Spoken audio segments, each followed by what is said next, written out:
In a skewed/cruel irony, Jason Reitman's Ghostbusters, Afterlife, which I somewhat enjoyed despite some Rise of Skywalker sensibilities, can earn quite a bit less in theaters this month compared to Ghostbusters, Answer the Call, the unofficial nickname for Paul Feig's 2016 remake, and still be cons. Yes, the $75 million Afterlife, mostly set in a small town with comparatively inexpensive actors and relatively restrained effects sequences, cost half of what Answer the Call, with 4 big-name comic actresses amid an over-the-top but unquestionably gorgeous and visually dazzling fantasy spectacle.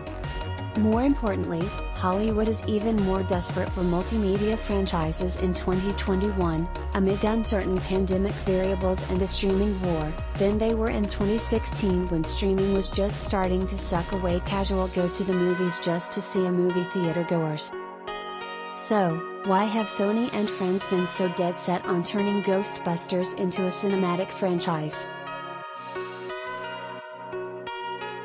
In a vacuum, Ivan Reitman and Harold Ramis' Ghostbusters is one of the better slobs vs. snobs comedies released during the late 1970s and early 1980s.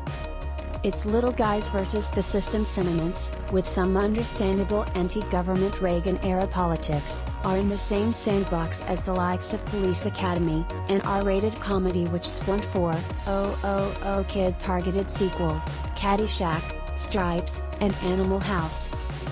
The original, PG-rated film was harmless enough, no hard violence, with jolting but not traumatizing ghostly menace and then standard body humor kept to a minimum, to work as a four-quadrant flick. Remember, this was when Airplane could get a PG with frontal female nudity and Back to the Future became an all-ages blockbuster despite being about a time-traveling teen warding off the salacious advances of his teenage mom. The Bill Murray/Dan Aykroyd flick wasn't for kids, but it was kid-friendly. And the then unusual blend of sarcastic comedy and expensive fantasy effects made it a true event flick. Ghostbusters was the first non-Spielberg and/or Lucas flick, the Star Wars trilogy, Raiders of the Lost Ark, Jaws and E.T., to top $200 million domestic.